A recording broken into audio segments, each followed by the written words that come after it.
with Keith Smith. Keith Smith coming back from was it a 65-mile bike ride, Judah Wickhauer?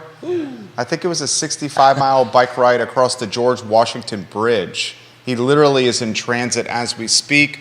Kerry Griggs holds down the fort. Nevertheless, we welcome to the program, friends of the program, Neil Williamson, Jesse Rutherford, Andrew Hardy. Hello and welcome to the show. J-Dubs, we can rock and roll when you're ready. Let's have some fun.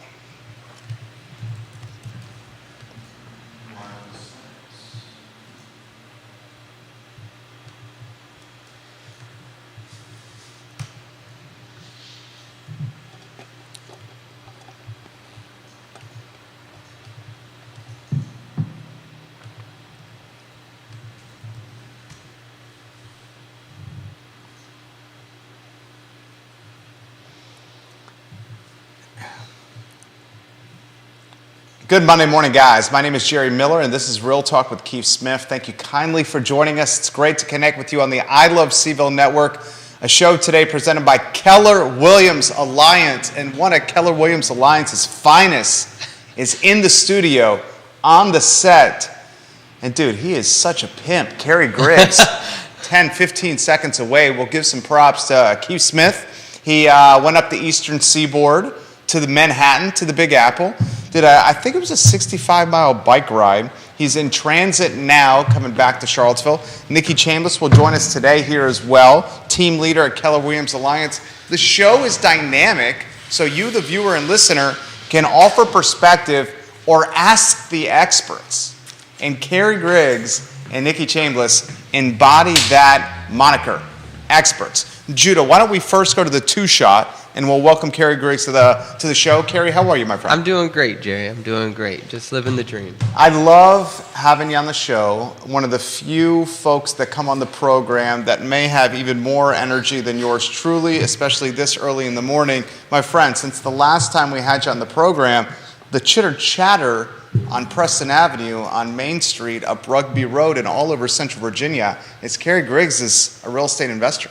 Yeah, I'm trying to step into the real estate investment side of things. You know, I've built homes, I've sold homes, and now so I want to kind of just diversify my portfolio and the way I make income from me and my family. And so investing in real estate and having a couple of rental properties is kind of the direction that I'll be moving, you know, and try to get one every quarter. So. Dang, that's an ambitious effort right there, Nikki Chambliss. One a quarter. Wow, we love an ambitious goal. Go after it. So tell us about the first one. The first quarter, so yeah, I was able to secure my first rental property this first quarter. The business is doing great. I have some great folks on my team. I brought on an agent with me, and he seems to be doing pretty well. You know, when you step into this real estate side of things, it's like drinking from a fire hydrant. There's just so much coming at you at all times, and it's not. You know, you can run your business however you like. You know, there's so many different avenues that you can prospect for leads and clients and how to help families try to achieve their real estate goals. And so, you know, he's going to be really, really great. And I'm just super excited. I mean, you know, we talked about the investment side of things, and it's an ambitious goal that I have. But you know what? Go big or go home. I like it. I like it. T-minus 30 seconds, Judah, from Nikki Chambliss, if you have that three-shot ready to go. Who's this new team member you brought on? That's what I want to know. I feel like that was like a clickbait situation. Yeah, so that was clickbait. Who is the new team member? So I have a new guy. It's called a tease in the business. Yeah, it's a tease right there. Yes. No, his name is Sean Murphy, and I worked with him in construction, and he's very meticulous, and he really pays attention to detail, and I think he's going to be very, very well for clients when it comes to listening to their needs and knowing exactly where to put them into in the market. I think he's going to be a real, keep your eye on him. I think he's going to be doing great.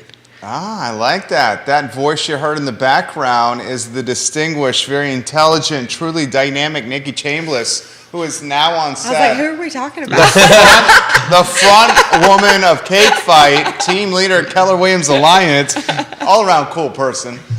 She's on the program right now. New team member on the Kerry Griggs team. It's awesome. It's awesome. Yeah. So it's very interesting because in this kind of market where, like, we're expecting some realtors to be like, peace out, right? That's kind of the expectation.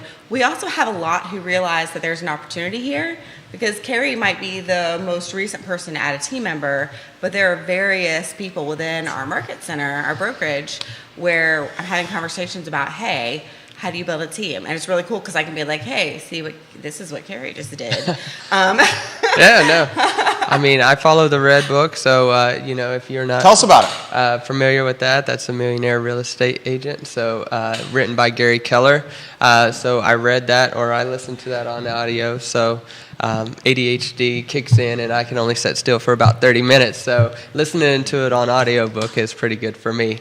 But, that's my superpower, I'll be honest with you. I can multitask, I can get things done, and having been in the real estate game, it really helps me break out of the monotonous of like the daily routine. So I get to meet with clients, I get to sit down in front of my computer, but it kind of has it outlined for you, and what has been proven successful for some other agents. So if it can work for them, it can work for me as well. This guy's crushing it. Brittany Gray giving you props. Hey, Brittany. Sean Hayes giving you props. Nice, thanks. Tracy Burge giving you some props. Tracy. Yeah, those are my rugby teammates right there. There you go. Got the TV station down the road watching you guys here on Real Talk with Keith Smith. Keith Smith watching here on Real Talk with Keith Smith. Hey, Keith. You're on vacation. Keep your eyes on the road there, Keith Smith. Yeah, right. How's the second quarter going so far, Nikki?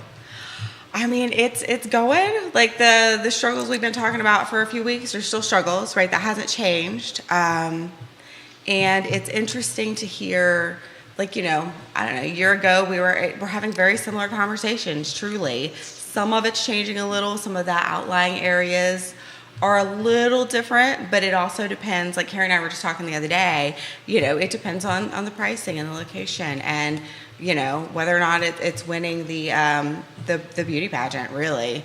And one of the things we've talked about for weeks on the show is it also depends on how much work needs to be done. Because for a good year plus now, buyers don't want to have to do work. They want to be able to move in, maybe paint, and that's about it.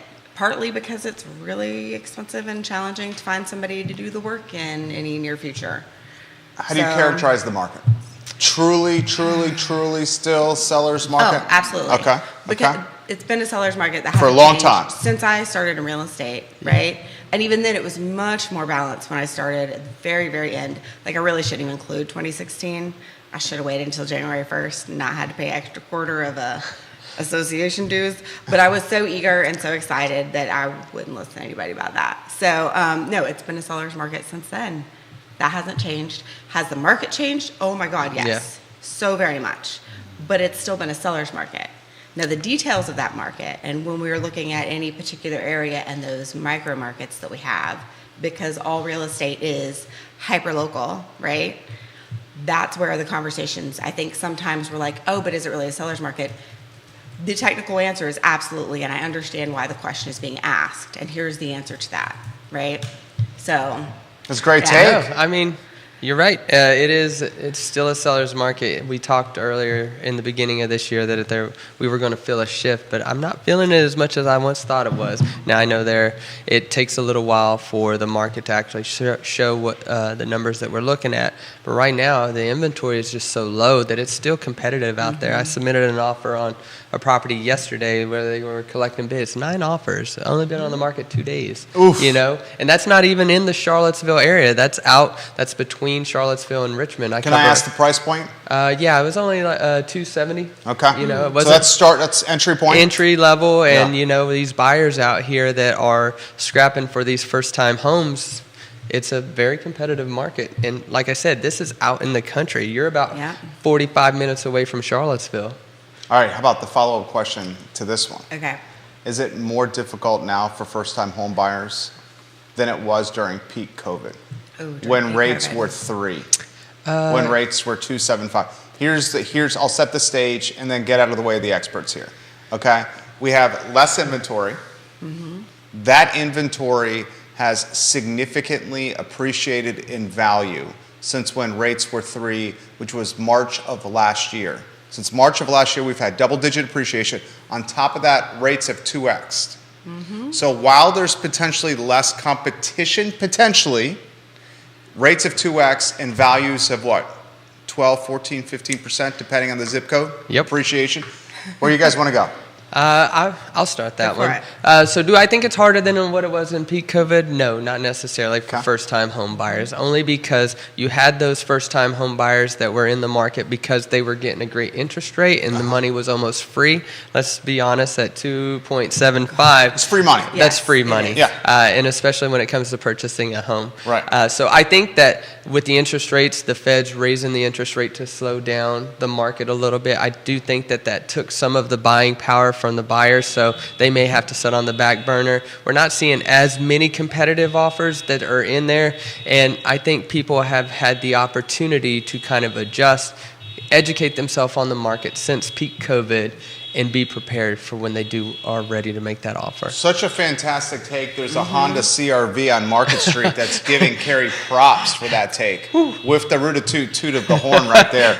Nikki, jump in here. Your thoughts. I mean, it's live programming. She yeah. can appreciate this as the front woman of Cake Fight. You never know what's going to happen you in never downtown know. Charlottesville You never know. in a Yeah. studio that is a storefront when probably it should be inside the building and not at storefront level. You know, it just keeps it exciting, Thank you. right? Thank you, so, Nikki. you know, if we can't handle that, then our ADHD is probably going to hurt us in a lot of other ways. There it I'm is. pretty sure we're a trio of that 100%. give a mouse a cookie I know. situation going Judah's on. the one that's keeping us in line. You know what? Thank Somebody's you so gotta much. keep us I know, straight. so- Everybody needs a Judah. There's only one though. Sorry, y'all. What do you think? Do you think more challenging now? No, I 100% agree with Carrie, Okay. and I'm not just saying that because he's sitting here. Because I will definitely disagree. We will disagree with I each know you other will. when We needed, will. right? That's important, right? Yep. Or just have different perspectives on it. I don't think it's harder. I don't think it's easier. It is different, and that is one of that. Like I feel like I say that a lot, but it's because it's true. Whether it's the perspective of a buyer or of a seller or of being an agent or a lot of our partner companies, like we're all in this beautiful mess together. 100%. Right? So no, I think it's just different. Yeah. And for exactly the reasons that Carrie said. Do you think here's the follow-up question when we get to this, and I'll throw this Yeah. specifically to you, Carrie. If rates drop, does that make things better? Or does that make things more difficult and more bonanza? It's going to make it more bonanza only because you're going to see those people start to get back into the market that probably weren't financially ready, but they're going to take that risk because they have the ability to get a lower interest rate. And that's what everybody's talking about.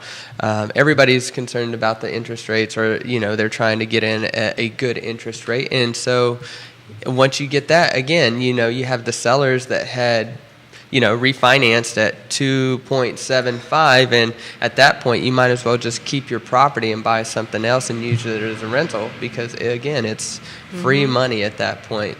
I don't think How much of the inventory pinch is those of us that got the 275s and don't want to get off it? I think We got the equity, but we don't want to get off the rate.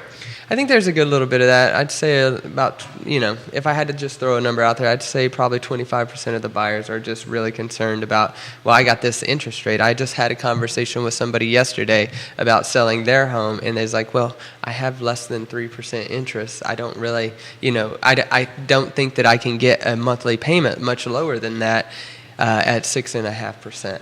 So, and I know that is happening in my arena, and I can only imagine that it's happening in other agents, producing agents' arenas as well, when they're sitting down to have that conversation.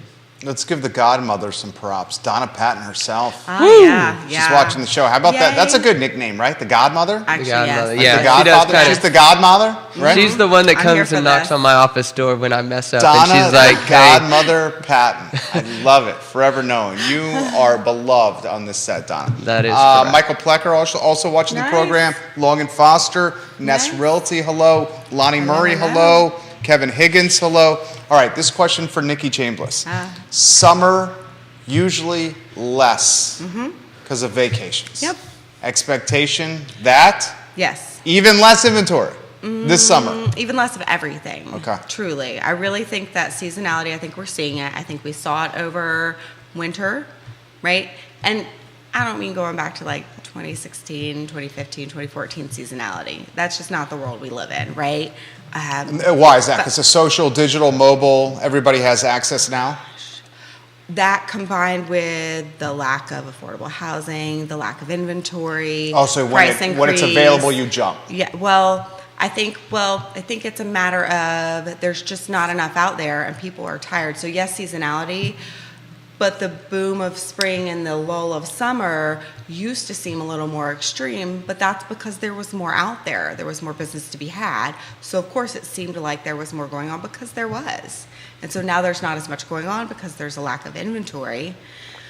And that's just going to be our normal right now. We don't have a way to impact changing that in a great way in the near future, right? I think there's a lot of talk and hopefully a lot of work that's going into trying to change that for the future, and yet I don't know how much headway we're making in that. I completely agree. I don't think we're making any headway. Probably not. How far are your buyers going, Carrie? As far as what, price point? Or As far as territory. territory? Oh, well, so I cover a large territory. I cover, from Richmond to Stanton, Lynchburg to Culpeper. So, ideally, the conversations that I'm having with buyers, if they don't specifically want to be in a certain area like Richmond or Charlottesville or Stanton, the main conversation is 30 to 45 minutes out, right? And then you're going to touch all these surrounding counties. You're going to touch Lake Monticello, Palmyra, Fluvanna, Louisa, Ruckersville, Waynesboro, those kind of alcoves of Charlottesville. And that's only because it's a 30-minute commute. And I mean, if it drops your price tag $150,000, $100,000, most people are willing to go that. Comments are coming in. We'll get to those right now. Joe Albrecht giving you some props That's right my now. brother-in-law right there. What's up, buddy? Shannon Curtis, hello. Welcome Nice, to the nice. show. Hey. This is coming in from someone who's looking for a little bit of an anonymity. If you're Okay. constantly losing the battle to purchase a house and you have a rental that's coming up where your lease is coming up for renewal, how do you navigate that dance? So I'm just going to start. I'm going to plug here. So you definitely need a trusted advisor. You need a realtor. You need a realtor who's giving you really good advice, and you need to truly consider what that good advice is. Because I know we run into that all day, every day, where It's a common occurrence. And we is. empathize And for it you. is. And we empathize. And truly, you have to look at your personal situation. And I do want you to piggyback onto this big time. But I want to lay some foundational things. At our sales meeting last Tuesday, one of the questions that came up is, hey, are you finding buyers now seem to be leaning a little more particular in a way that's helping them not win the deal, right? And what the conversation in the room ended up being was, well, what we're finding is a lot of the people who we taught and educated, they've either closed or they've decided to take a break. And so now we've got a new batch of buyers in, and I'm not saying that that's the person who is asking the question, but I'm trying to give some background conversation around this. So if what you're willing to do isn't what gets the home in the market, then it might be time to continue to rent. And I would seriously have some great conversations with your trusted advisor that's your realtor, would have some great conversations with your lender. And if they don't know what they're talking about, get you some new ones, right? Seriously? Yep. And I would recommend that for most things in life, whether it's your insurance, your cable, internet, phone. If it's not working well, Especially in this market. get you some new ones. In this market, there's really good people looking to provide really good service. And talk to them though, because Yeah. I will say one of the things that I found when I'm talking to people when I was working with buyers and sellers, and they would say, oh, this was my experience. And a lot of times I would ask questions around that. Well, hey, did you reach out? Did you share this with your person? And they're like, well, no. I'm like, well, we're not mind readers, right? So keep that in mind too. We don't read your mind as much as it may seem like it sometimes. That's not how we roll. So I'll piggyback off Tack. that. So it really, communication to me is key when it comes to dealing in real estate because there's many facets to that scenario that I think would be helpful for the person that is losing and coming to a deadline of their rental being taken, pushing up against that deadline. One, I would talk to the landlord and see if a month-to-month option would be available. Some landlords are not going to be acceptable to that. So, speak with your other trusted advisor. And just figure out where those pain points are. As a real estate agent, I can kind of tell, just by having conversations, how much business they do. Are they communicating well? If I'm submitting an offer on my buyer's behalf, I always follow up with a phone call just to make sure that they've received it. I don't just send the email, here's your offer. So I just follow up with the agent and ask them, what does the seller find desirable? What would put our buyers in the best position? And usually, they're going to tell us. They want to know, and they want to get. They want to make the deal. Yeah, they want to Yeah. make a great offer for the seller, saying, "Hey, look, this is what we have on the table." And so, it's in their best interest to tell us what the seller is looking for. And when you can do that, you communicate with the other agents. They're going to put your buyer in a much better position. Now, there's certain things that you can't always control. Maybe you don't have that down payment fund, or maybe you don't have those closing cost funds. That's when you go back to your lender and you ask them, "Hey, are there any programs that I can do, like a first and second mortgage?" I know VHDA is a good one. VA is a 0% down. If you can kind of get creative and find a way to wrap those closing costs in there if you can, or increase your purchase price. I know that's not always desirable when you're going against multiple offers, but VHDA is a good example of a first and second mortgage where you're looking at this loan product and you don't necessarily have to come out of it with cash, and it doesn't take any more risk to the sellers to accept your offer that way.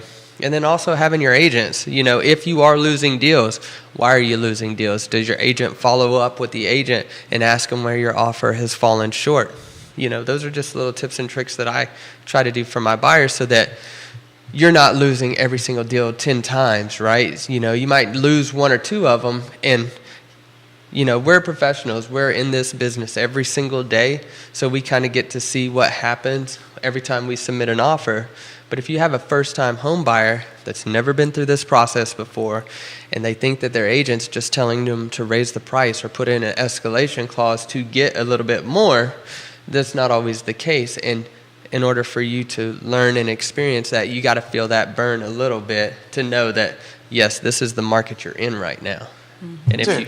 No, That was one of the best takes ever right there. amazing. That was awesome. And did you catch how he started with, That was great, Carrie. go to Thank your landlord and see what can be done? Sure. Right? Because the worst they can say is no. And that's not thinking Yeah. out of the box. That's Yeah. called being a professional, giving Yeah. good advice. Right. So I think that's a key thing to realize is sometimes I end up having conversations where I feel like we're saying think out of the box. And I'm like, no, that's not thinking out of the box. That's the standard. Yeah, If you're not meeting that that's- standard, then we need some education. Keith sent us an email. And I know, I've seen that. Did you see it? Yeah, the average is 22 days on market. Yeah.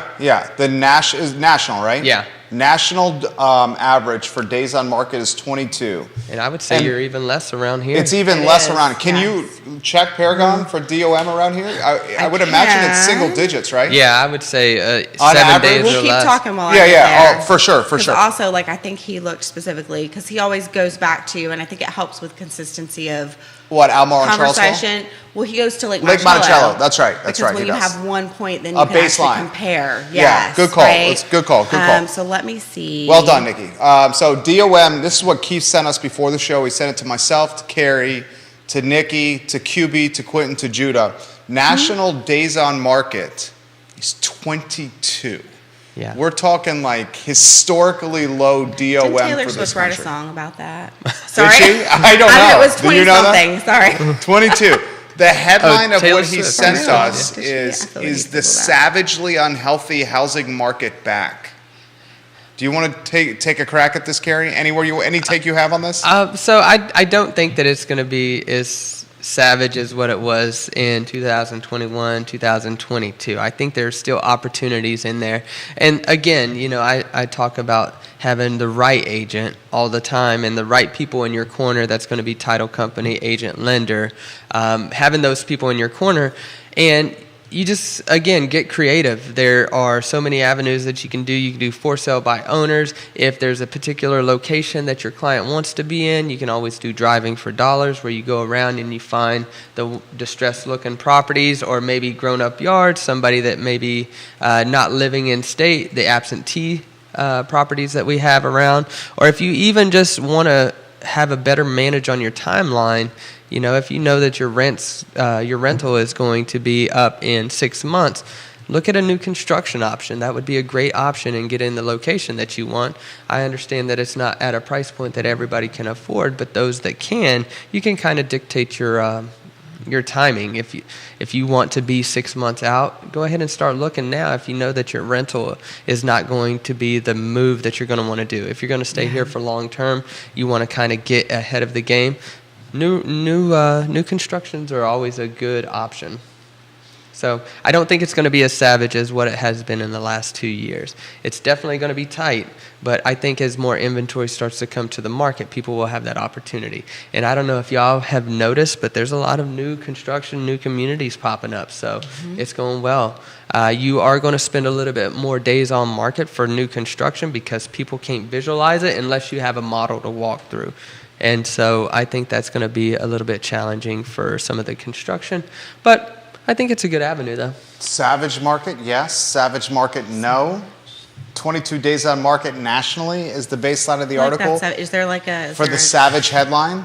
Is that what that said? Yeah, I'm inclined to agree with unhealthy. Carrie in that it's not as savage as peak COVID.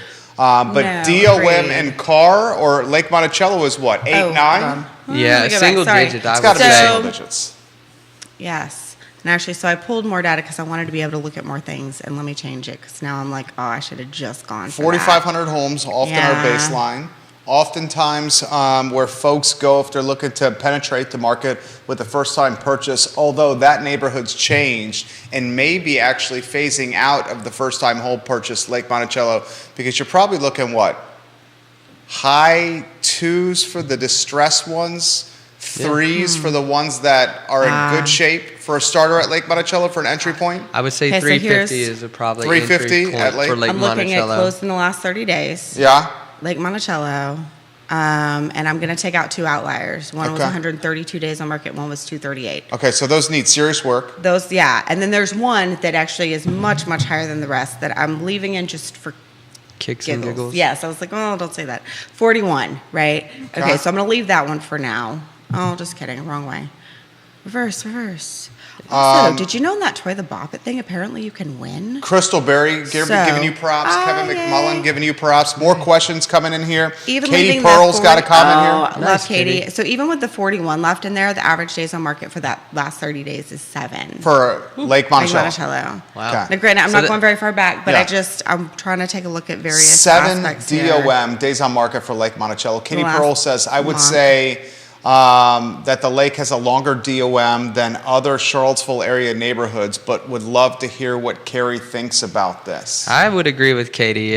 7 days. If you're doing a deal in Charlottesville and you price it right and your seller's reasonable, outlier, though. you got probably a max of 3 days. If you What do hear- you go, active Wednesday, open houses weekend, deadline Sunday, or deadline Monday, close of business yeah, for offers? typically it goes coming soon on Wednesday, active Friday morning, collecting offers over the weekend, open house on Sunday, decision made on Monday or Tuesday. So Close of, what do you do? Where's your deadline? Close of business Monday for offers? close of Monday business, yeah. Generally speaking, For and offers. sometimes that varies, Okay. especially You'll see- if the sellers are out of town or out of country, right? Yeah, you'll see some Tuesdays. From time to time, you'll see a Tuesday. So you agree with Katie? KTP says Lake has probably longer DOM than some target Charlottesville City neighborhoods. Yes. I don't Yeah, I agree see. with I don't know. I feel like when it's priced right, the lake has become so hot that it's much, much closer than ever before. Like when I first started, the lake was different in that way, and that gap What, has in that it closed was a whole far? lot. Or the price? You're saying price? The days on market. Oh, DOM. Yeah, Okay, totally understood. days on market. Gotcha. Like I think that gap has closed considerably. Yeah. So yeah, it's still different, but I don't think it's near as different. If you think a few years back, totally different ballgame. Yeah. And it's all a totally different ballgame, right? 2007, 2008, you couldn't give away the houses at the lake. And people were complaining about the drive, they were complaining about 53, all that stuff. Now people are chomping at the bit to get at the lake. It's Yeah. like less driving to the employer because it's more hybrid work from home, so the drive is less of an issue. The price point is still hot, 3s, like you said, mid 3s. I mean, where are you going to find that? It's got a great sense of community. Yeah. I mean, it's hot. It's a town within itself. It's a town within itself. You know. 4,500 And it's been homes. growing. Yeah. Like not just the number of homes in that neighborhood, because they're still building on the lots that do exist still, but the area has grown out a lot. Like when I first moved, like there was the Food Lion and a couple of things, and now, and there were other aspects too. Like I think I don't know when I first moved there if there was, but there's always been like a coffee shop in the area, right? There's always been a few things, but that's built up a lot.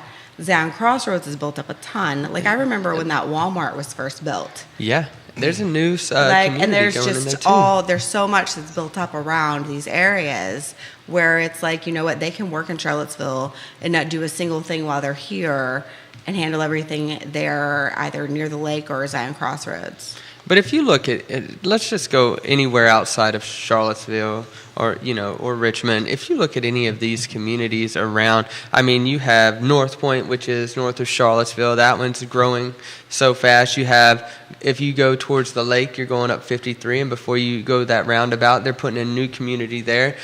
Heck, even the ones that were across the lake already sold all the lots in there. I mean, it's Old Trail, obviously, gangbusters out there. I mean, Yeah. there's not enough land to put houses out there in Crozet. They just keep on consuming everything. I mean, it's growing everywhere.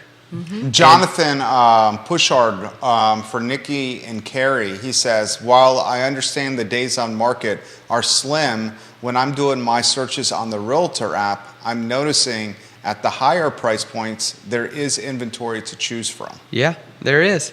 But you're only going to touch about, well, let's put higher inventory. Let's just say 500,000 or more. But what does that take your buyer pool down to? About 40% at that point that can actually afford a home over $500,000.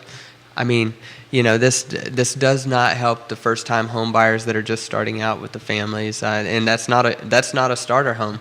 There is more inventory out there, that's for sure. No denying that. Joshua Ostrowski is watching in Buenos Aires, Argentina. Hey, and buddy. he's giving Carrie some props Oh man, right what now a great guy! on the program. Welcome Argentina to the show. The Carrie Griggs brand is evidently global on the I Love Seville Network this particular Thank morning. you, Well guys. done, Carrie Yeah. Griggs. So this for Nikki. What changes in the last 6 months of the year, or is this what we're going to expect for the rest of the year, the first 6 months? I feel like so much of that depends on if anything big outside of the real estate arena happens. What are we talking? Bank Yeah, I mean, I don't know. That conversation's been going on. for most of the year? Yeah, pretty much. And Yeah. so for me, it's hard, and maybe it's the ADHD, but part of me is like, okay, that's not just white noise. I know it's happening. I want to stay like on top of what's going on, but it's almost like, okay, I'm tired of hearing about that until something actually happens. And not from a life perspective, big picture perspective, but from my day-to-day, hey, how does this impact real estate, right? Same kind of thing that happened when COVID first hit, and I was having very regular conversations that were very redundant and needed with all of my clients, educating on, hey, what does this look like? How is this impacting? And a lot of it was, hey, I don't know, and here's what my educated speculation would be based on A, B, C, D, E.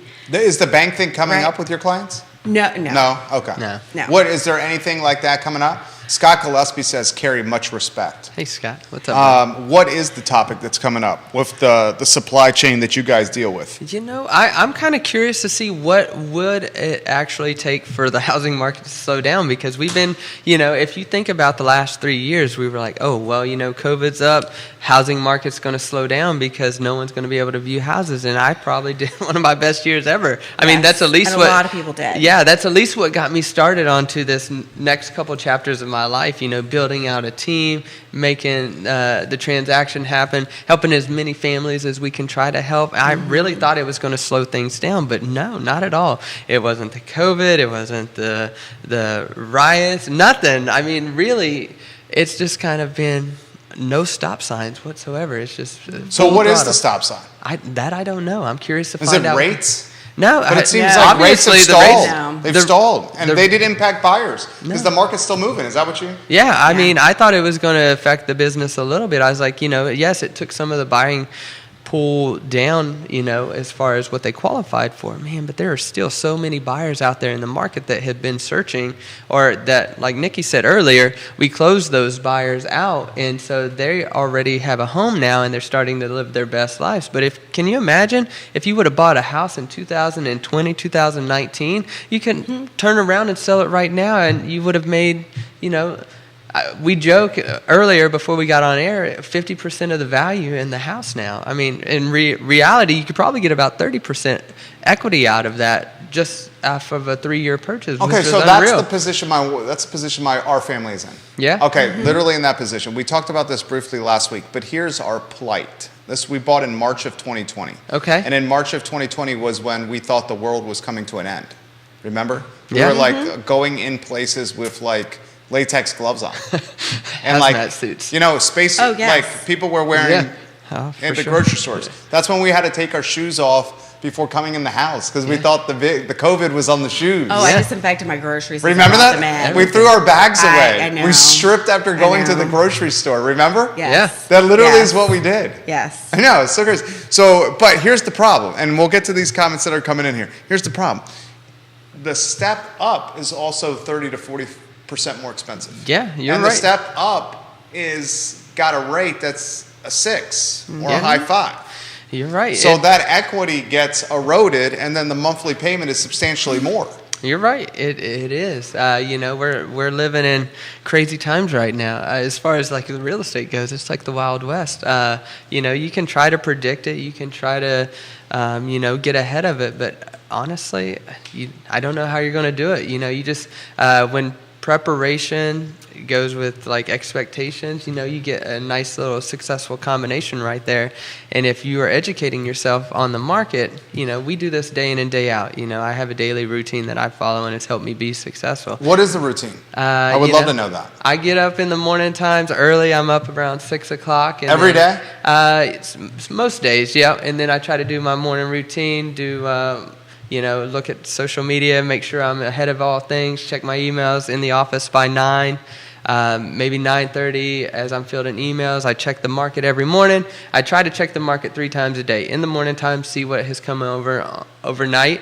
At lunchtime to see if any agents got any new markets, new houses to the market. And then I check it at the end of the day to see if, you know, let's say around 7 o'clock, you're going to see all the houses that are going to be dropped on the market that day. This is a man with a plan right here. And then you send that out to your clients. Your day starts the day before, so you send that out to your clients to see if there's any interest in that so you can get ahead of the game.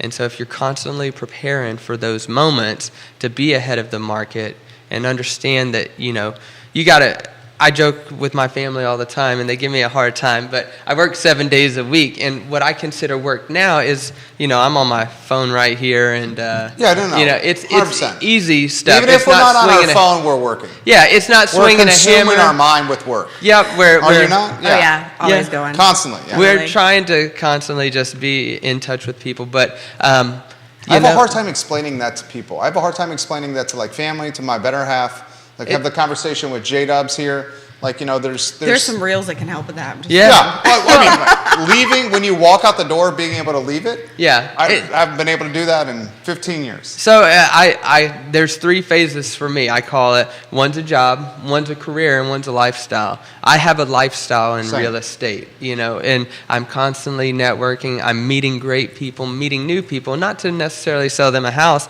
but I always joke around if I'm in a room of 100 people, only 2 of them are going to probably want to buy or sell. But I try to utilize all that. You know, there might be plumbers, lawyers, carpenters, things that I need in my life. And so I connect with them. And so when my clients say, hey, do you know somebody? I'm like, yeah, I had a friend do that this morning. He's like, hey, do you know a handyman? Yep, here you go. Right? And so you're constantly meeting new people. I don't come from the Charlottesville area. I'm actually from Oklahoma. So when I came here, I have to create, you know, you always hear real estate agents say, work with your sphere. Well, I had a very small sphere, so I had to do something that increased my sphere quickly. And so that's why I'm always meeting everybody in a room. You guys should play like the last 20 minutes of what Carrie's been saying on the show and the Keller Williams like rookie, what do you call it? The team Amanda's running? Yeah, yep. Alliance Home Team. That's Yeah. part of their intro. You know what? They have yes, this like actually. incubator team where Yes. the new to the team at KWA, they go down Amanda Spagoni's team. This has Well, been so- like a tutorial. Okay, but also, so keep Good in stuff, mind, Carrie. this man is the networking king. I know he is. It's incredible, like legit. And he's got relentless energy, and he's yes. extremely likable. Well- He's putting in the Thank you. work. But part of it, like, would you have this relentless energy if this weren't something you were passionate Great about? question. Right? Because that's No, honestly, I don't question. think so. I've had jobs where it's, well, it was just, that's what it was. It was a job. Well, It your was- boys are talking about it. I mean, look at this comment that just came in. I've known him back when he was hammering nails for someone else Oh, back yeah. in 2008 when he was swinging a hammer. Oh, This is yeah. from Scott. And so like they've known you and they've seen the transformation, and that's why his digital network is literally like giving him props on this like blossoming. I'll be honest, it's the incredible. swinging the hammer, very humbling experience for me. I was thought people looked down on me because of it, and they weren't looking down on me. They were trying to figure out what I was doing. The guys that were walking around the job sites in suits, they were looking over my shoulder to figure out how I was doing what I was doing, where I thought they was looking down at me. And it just goes to show that, you never judge a book by its cover, because on the other side of this, you don't know anybody's story. And I'm very, very fortunate to be where I am. I was talking to my wife, and 7 years ago, I was living paycheck to paycheck, and my electricity got shut off. We had to go without heat, and we just had a brand new baby, and so it doesn't take long to change it once you put the plan in action. Dang, dude. I know. Tell that story. for real. Tell That's that my story. success story, man. The vulnerability of not having the heat with the baby. Tell Oh that man, story. it was That's humbling. I was scared, Yeah. and I had to borrow $250 from my father-in-law to get my electric cut back on. So this is scary at its rawest form, but I'm very fortunate today. I can. Not to sound cocky or arrogant, but I can buy without looking at the price tag sometimes. I can take my wife out to dinner and not have to worry about what the bill is going to look like. She reminded me this morning, she said it wasn't not too long ago we'd have to check our bank account before we got gas. And I'm like, you know what? It feels good. You put in the work and two things. This is a twofold. You put in the work and the work will take care of you, right? And then surround yourself with great people that are going to level you up, because that right there is going to be the key thing, is being around people that are going to level you up. And that's going to be your friends, your peers. Don't forget where you came from, but also don't be afraid to excel. I love it. Yes. He's incredible. And I love it because one of the Unbelievable. things that I've heard him say a whole bunch over the last few years has been talking about, hey, I'm not trying to do this, but for so many years, because he's trying to build a team and something that can grow and grow beyond him and without him, and diversify his income streams, like this whole investment property thing. This is new to you, and you're just getting started. Walk us through what you did with the investment property. I mean, just give us anything you can say. So the mechanics of the deal, anything, your Like what plan, I your was vision. telling- I would love to hear that. People love that stuff. What I was telling you earlier? Yeah. Okay, so I had a scenario where, This is great, guys. Listen to this. The guy was going into foreclosure, and I asked him, I said, how long do I have? And he said, it goes to the auction steps in 6 days. And I was like, wow, I can't even get listing photos in that amount of time. I mean, I realistically. So he approached you about selling his house. Yes. 6 days before it was going to foreclosure. Yes, and so I told him I can, try to find somebody to do it with cash, and it was in an area that they weren't willing to go. And so I offered him, he told me what he wanted for it, and then I said, why don't I give you a little bit more so that you can walk away from this with something in your hand? I said, let me keep it from going into foreclosure for you. So I called the asset manager and the attorney for it. And so I said, listen, I'll pay you this set amount, which was more than what he was asking for, because I didn't want to feel like I was taking advantage of him. And I wanted him to walk away with a win. And I told him, I'll pay all your closing costs. I said, I'll take care of everything. I also gave him anything in the house that he wanted, the appliances, which wasn't any good for me because I would have to totally renovate it in general. But it was a win-win for us both. And so my goal, again, is, to make this a Section 8 rental so that, one, I'm creating affordable housing in the communities that I want to be in, and two, just to be helpful. I think this is a big problem. And, if the government gives vouchers for that, it makes a whole lot of relief on the families that truly need it. You're using it to get back on your feet. I think there needs to be more of that. I can't tell you how many Section 8 prospects that I see that they're just like, there's not enough inventory. So my goal is to have a door, or buy an investment property every quarter, and to eventually, 10 investment properties will take care of all my living, 20 will set me financially free where I don't have to work anymore, and 200 doors are my goal.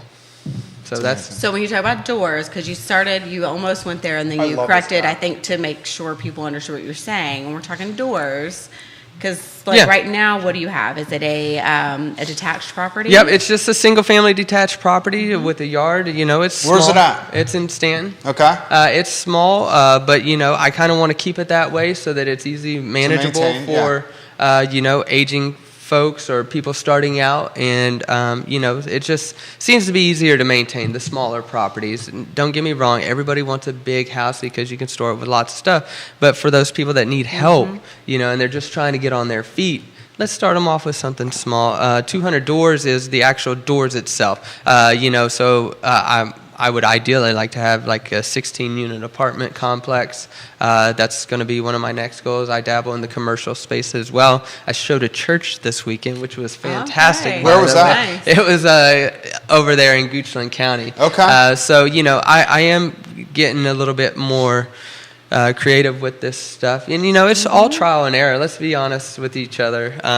There's no handbook on. There's no plan. No, Yeah, I mean, it's like you have being a to, parent. You have to try it. What sticks? Yeah, and Yeah. you kind of got guidelines, and you can educate yourself on it. But at the end of the day, there's so many avenues that you can go down, and everybody runs their business a Yes. little bit differently. All Yeah. my units are going to be Section 8 units. A lot of people is like, well, Walk why? us through the Section 8. Like Yes. how the Section 8 model works. Like, how do you get, I legitimately have no idea, and I legitimately want to So, learn, and I think other people do. I'm as still well. I'm still learning the process myself, but you have to apply for the Section 8 as well. Apply And, with whom? Or what? So that's going to be, there's paperwork that you can fill. There's actually going to Section 8. You can pull that paperwork and the documentation out. I actually bought a course just for Section 8 because I knew this is in the direction that I wanted to go, just so I can create affordable housing across the board. So you can Google it, Section 8 housing, and you can get the form there, and then you just submit it to the website that the email address, you put it back in their hands, and so this is me. You can walk with me on my adventure. Talk to me next month. I'll have a little bit more you know detail. what would be freaking Yes. amazing? I sincerely mean this. This is just a free advice from someone who does this. Create make this part of your professional brand and do the flip book story of you becoming a real estate investor, specializing specifically in the Section 8 space, and legitimately document every Yes. step. Well- and I think if you document every step of being a Section 8 landlord, that you will effing it will go viral, and then your following will get huge. I sincerely believe that. I might have to do that, honestly. Yes. Like I said, I want to create the affordable housing, right? Because there's a need for it, and just help as many families as I can. Well, And this is like being a social entrepreneur or a conscious capitalist, someone who can run a business in the black and make a profit, but do it in a way that makes the community Yes. better. Yeah. That's what he's talking about doing. So the stigma with Section 8 is that maybe the property is not as well taken care of, stuff like that. You're saying that's not necessarily the case here, or we're about to find out. That's where I'm going with that. I mean, I think it's going to be just fine. I mean, you vet your tenants like you would any other process, and quite frankly, if they're getting the assistance from the government, they don't want to lose that voucher either, and so I feel they're not going to destroy it if you vet them well, and there's the application process that everybody has to go through, and if you just vet your tenants well, I think they're going to take care of your property for a while. Well, and here's the other side of that, and I don't know all the details because it's been a minute since I've looked at them, but they have additional requirements. And so as an investor, you have a little more paperwork, but for your tenant, they have requirements above and beyond what you can put as a landlord that they have to follow, or they don't get to keep doing this. So they're highly motivated to make this work. This is truly a win-win that From you're my creating. education process, there has to be an inspection every single year without fail. So they have to come in, as one for the landlord, they're going to come in and make sure that it is up to par with what the standard of living is going to be. And that's a great opportunity for me as the landlord to see how the tenant has been living and treating my property as well. Now, again, I would put it into the leasing terms of that to have access, every 120 days to do a quarterly inspection just to make sure that the property is how it was when I let them use it and to make sure that no damage is. But I think there's some things that you can do to help yourself as well. Taking out the dishwasher, right? That's a luxury item, not necessarily a necessity. No ceiling fans, things like that. Things that are going to eliminate your risk as a landlord, I think is going to be extremely helpful, right? These are going to be your basic needs that you have, not luxury items. This comments come in, multiple comments. People are loving this story here. Fantastic story, very inspiring. This is from Jennifer Sherling. She says, tough to find $40,000 deals, though, if you're not in the business. Is that right? But again, it could be anything. It just happened to be this small of a deal, but you can do it with land. You can do it with all kinds of things. This one is in truly need of work. I mean, I wish I could show pictures of it, but you see them driving around all the time. I like to call it driving for dollars, and you just look around, and unfortunately, not all houses are going to qualify for financing, but it's look at it. And being that I come from a contractor background, I feel like I have a little bit of an advantage on that front, because I can kind of just. Kerry, you got a lot going for you. When I say it out loud, it sounds a little weird, but all the background things that I've done to lead me up to this, I realize that I have always been involved in housing at some point.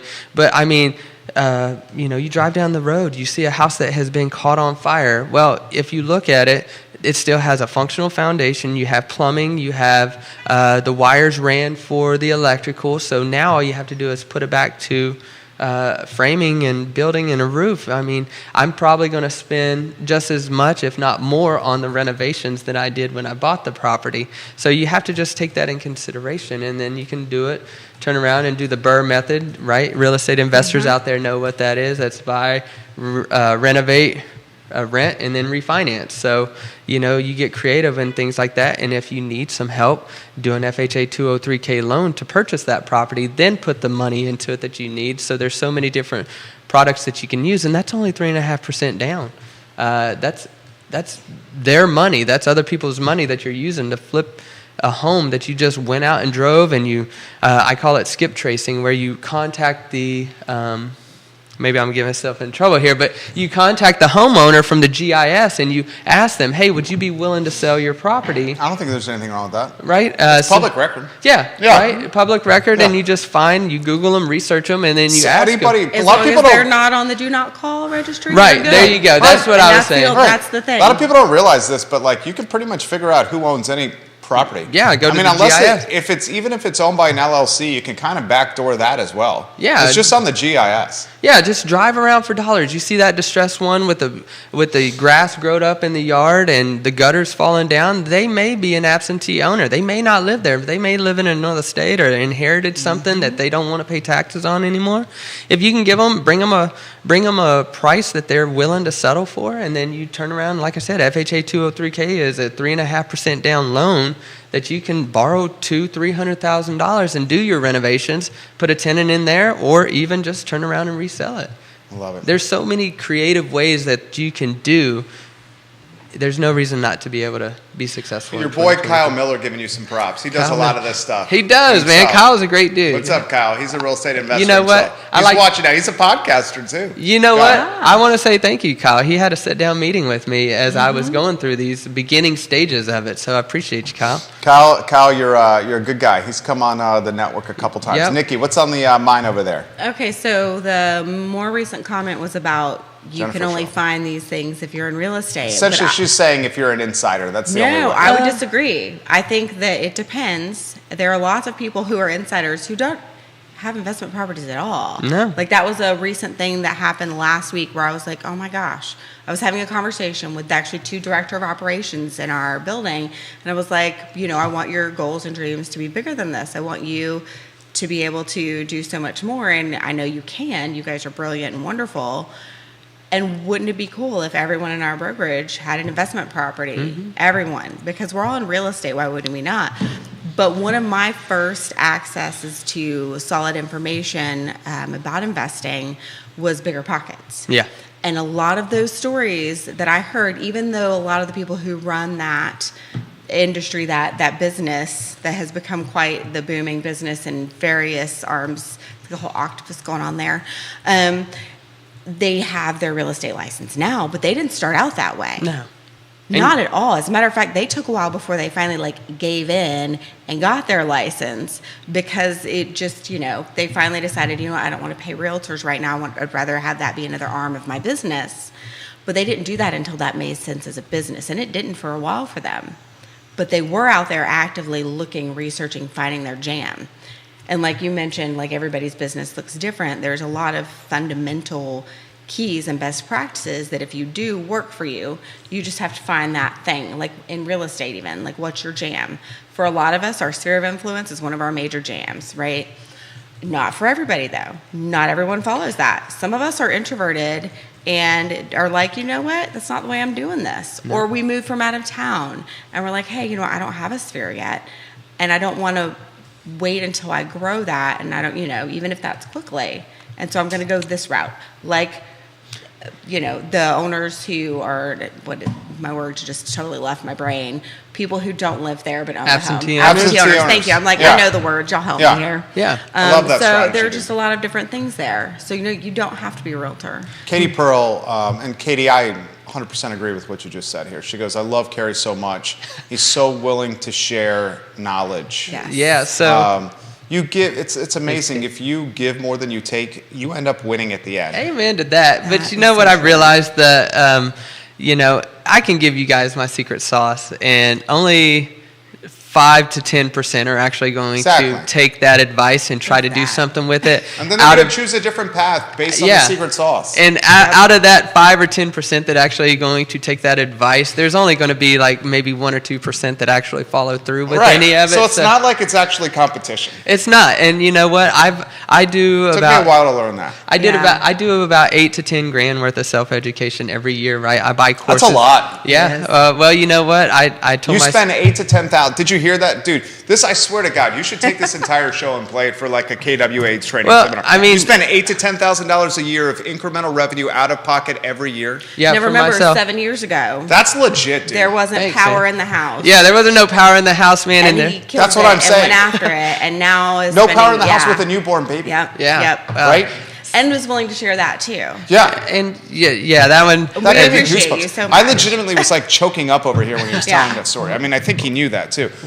You know, when you stop learning and you think you know it all, that's when it's going to catch you. And like I said, there's so many highly successful people that just are super creative. I've been following a guy. He starts LLCs and is able to get no document loans with banks like Truist and Navy Federal with a brand new LLC for $50,000. Up to $50K. Yeah, and then he goes and he puts that into an automated business, and now he's a millionaire at 28. I mean, just people like that. I bought his course too, and I'm learning all about the credit scores and things like that. And even though I know most of this stuff, if I can take one little nugget out of that course, I am better off than what I was when I started it. And so I do a lot of self-education, and I've been able to, like I said, be surrounded full of people that think big. I don't call my team a real estate team or a wealth building team, right? We sit down every week and we go over our goals. Our yearly goal, it's called a 411. It's in the red book, Keller Williams Millionaire Real Estate Agent. It's what your goals are for the year, what your goals are for the month, and what your goals are for the week. And I hold my team accountable to that, and we have to go through that. And they hold personal goals or both, team goals? Both. Yes. Yeah, because awesome. I don't feel like you can just disconnect from this. So, you know, my team members, you know, they want to own investment properties, you know, and so I got a new agent coming on, so I make him think big. And so I'm like, that's, you know, think so big that it scares you, or that other people may laugh at you when you tell them their dreams. I told people years ago that I wanted to be a millionaire, and everybody laughed. My wife was commenting on this morning. She's like, but they're not going to be laughing in a couple of years, are they? And I'm like, no, I guess not. Nah, dude, your wife sounds Good amazing. for her. Oh, man. She Amanda, I love Yeah. you. She is Yes. 100% like my person. Kyle Miller loves what he's hearing right now. He says, what's up, guys? He gives the strong emoji. Yay. And a follow-up to Jennifer's comment from Thomas.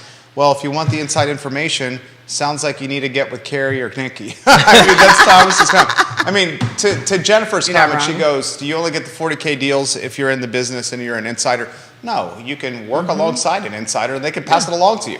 And DeAndre McDonald Oh my told the gosh. story. You came on the show with her, She's right? incredible. The Yes, hotel? yes. She got that Yes. hotel hookup from KWA. And here's the thing, I will tell you straight up, one of the things that as a new agent that I struggled with was the fact that people just automatically had mistrust for me. Yeah. And if I didn't have realtor behind my name, now I will say there's solid reason, and I built trust, and now I have a confidence and I have a knowledge around what I'm doing that took a good year to 3 to really build. And it does sometimes. Actually, 3 years is the magic year. I'm just saying. 3 years is where it's at. If you make it, then you're good and you know you like it. And if you're still unsure, you might want to reconsider, right? But had I not had my realtor's license, some of the conversations I had with people, they would not have had the automatic mistrust. So like there are two sides to that coin, and heck, there's even a little edge to it. I'm just saying, there's all sorts of ways to take a look at this. And you can do it whichever way it is you want to do it. But do you want to do it? And what are you willing to do for it? Yeah. My clients always come first too. I try to go through about 4 or 5 properties a day. Fridays, Thursday, Friday, Saturday, and Sunday are my prime times. That's my work week, and then Mondays are when I clean up everything from the weekend. So realistically, Wednesday would probably be my weekend. But my clients always come first. If we go through a property and I'm either representing the buyer and they want that property, I would never in a million years consider purchasing that for myself. I'm not that kind of guy, and my clients always come first. If I have a seller that I think I can help, that is going to go onto the market, and we're going to try to get you as much profit in the shortest amount of time that we can. If there is no solution that I have for them and I can't help them out, I tell them, I'm very upfront with them and say, this is too short of a timeline, or I don't think we can list it for the price tag that you're saying. I'm not going to inflate your comps just so that I can get a listing for your house to set on there. I would rather under promise and over deliver every single time than just kind of fill your head with rainbows and butterflies. But about the insider thing, I seen a guy that was in need and I didn't see any other solution for him. You helped him. Yeah. You helped him. I gave him more than what he was asking for. That was win-win. Yeah, and like I said, he was able to. I have no problem with that. Yeah, I told him, take your appliances, take everything, sell whatever you can. I said, make money. The house next door had just caught on fire and burnt the side of his house. He got a settlement check from the insurance company because it had burnt the side of his house and he didn't have electricity on it. I was like, keep that money too. I was like, don't even worry about the repairs, because I had to do so many repairs to it anyway. And I'm like, just take it. And can we talk about that a little more? Because some of the feedback we're getting, let me mention, this is a house that no one else in the market would have wanted or been able to purchase financed. No, it wouldn't have qualified financially. So you're not taking away from the inventory that's on the market. And I think that's a really key thing. And even if you're providing a rental, and yet usually what I find in the things that like you and I talk about, Carrie, are finding properties that you're fixing things up. You're actually adding value to the market. 100%. You're not taking away from someone else who would want to buy. It's not the same thing. Beth Marcus on Ivy Road, Farmington, just shared the show. Kevin Poteet says, let's go, Carrie. Yeah. With the exclamation points. Nice. Dude is on point, man. You want Nikki and Carrie fighting your battles, guys, in this world we call real estate. These people epitomize character and morals and do anything for their clients. How about some closing thoughts for the viewers and listeners? I genuinely think, Donna, if you're watching this program, you should be playing this show for the introduction of the rookie realtors at KWA here. This guy is a wealth of knowledge, and you communicate it well, and you communicate it in a way that is like approachable, where you're not coming across as like a know-it-all, which is like even better. I still have plenty to learn, and I learn every day from people that are way more successful than I am, and I take that and I just try to surround myself with people like that. And, if I had any closing statements for those buyers that are getting beat up in the market, hang in there. There is some silver lining in there. That perfect house will come onto the market, and that will be, you'll realize all the no's that you've gotten to this point and why it has made so much sense when you land that perfect one. For the sellers out there, be kind, be reasonable. We're out here to help you as well. And I think that if we just do what we say we're going to do and do it with integrity, it's going to be a win-win for everybody. Well said. Same out for you, Nikki. Oh gosh, I don't even know what to say following that. I'm just saying, I don't have words. Oh, you got it. No, I don't know. I get it can be exhausting, it can be hard out there, and it can be frustrating. Like the low inventory can get really, really frustrating. And I would say take a look at what it is that you want, what that timeline is, because that's one of the things we take a look at. Maybe the thing that you think you want, maybe that's the 10, 15 year. Maybe you need a 5 year. Maybe you need a 3 year and it stays as an investment. You know, stair Get in the step game. that. Stair step it. Yeah. Get in.